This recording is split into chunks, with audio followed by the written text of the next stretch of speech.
If you work in law enforcement, I have a very important question for you, one which soon may be a matter of life or death.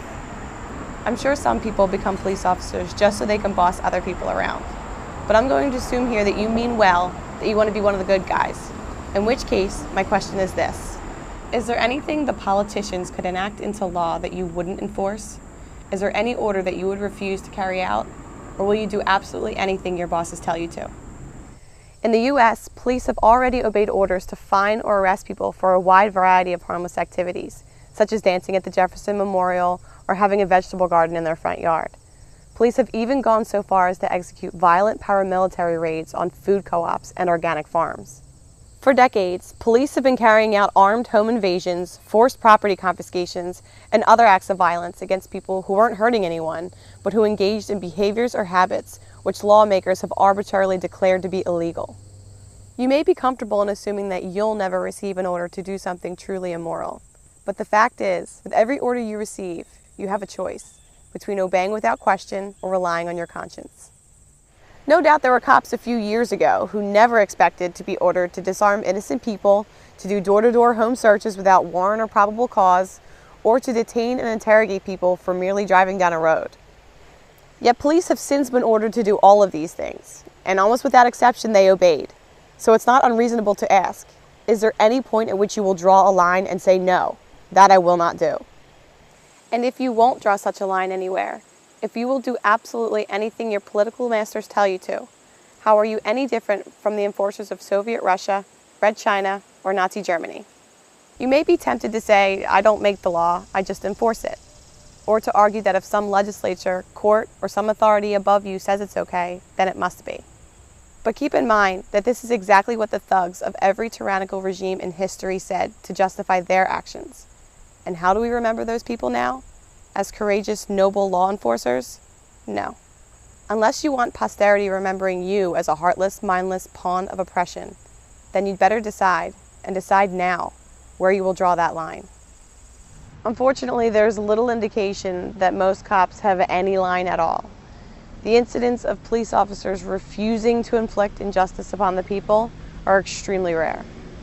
Even when cops say they personally oppose certain laws, such as marijuana prohibition, nearly all of them continue to violently enforce these laws against non-violent people. In other words, they recognize these laws as counterproductive and unjust, but they choose to enforce them anyway.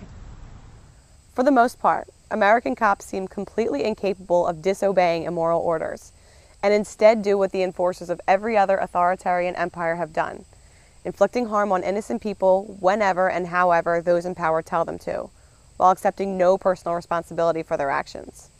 I hope you are better than that. Keep in mind there are a lot of decent Americans who do have the integrity and courage to draw a line in the sand, a point at which they will disobey and resist violations of their rights by those in power. It may be that they refuse to be disarmed. It may be that they refuse to cooperate with warrantless searches, or refuse to keep funding a government they view as destructive and unjust. Whether you agree with them doesn't particularly matter. What does matter is whether in the end you are willing, if and when you are ordered to do so, to violently assault the dissenters for their disobedience. When they draw their line in the sand and stand their ground, and your supervisors tell you to use whatever level of violence necessary to get submission and compliance from the resistors, will you obey? If it came down to it, would you kill American citizens for disobeying politicians? Now, if someone is actually harming someone else, of course you have the right to use whatever force necessary to stop the attacker and protect the innocent. But that would be the case even if you had no badge and no uniform.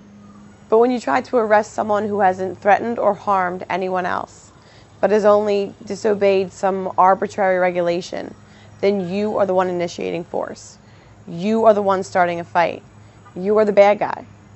Now remember, the American Revolution was people forcibly resisting gun confiscation, warrantless searches, what they viewed as unfair taxation, and a number of other oppressions, all in the name of law, all carried out by law enforcers. If you had lived back then, would you have been among the rebel colonists, the ones who refused to be disarmed, refused to pay taxes, and resisted warrantless detainment and searches? Would you have sided with the signers of the Declaration of Independence, or would you have been among the redcoats, the law enforcers, assaulting, caging, or killing any colonists with the gall to disobey the king? And which side are you on today? Of course, the message you'll get from your superiors, the politicians, and your fellow officers is that it's not your place to decide which laws to enforce, and that as long as you faithfully follow orders, that you can't be held personally responsible for doing as you're told. But that is a lie, a horribly dangerous lie.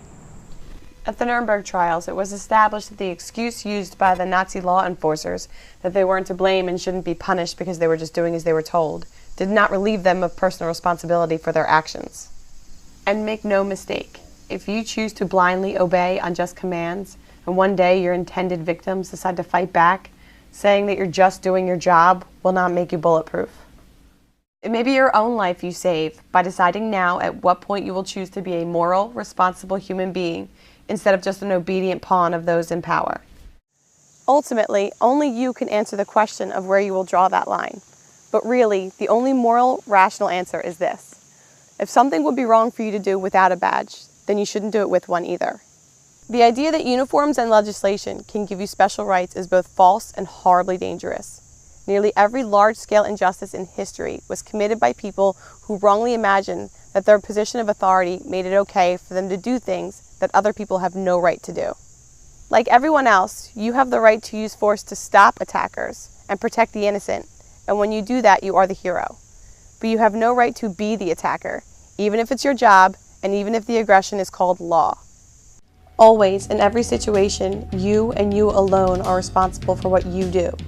Wearing a badge and a uniform and doing whatever you're told does not make you brave and noble or deserving of any respect. Just following orders is a coward's excuse. If your job requires you to assault or cage people who haven't threatened or harmed anyone, then quit. Being an actual protector, doing the right thing no matter what anyone else says, even if it means disobeying orders and breaking the law, that takes courage and integrity. That makes you a hero.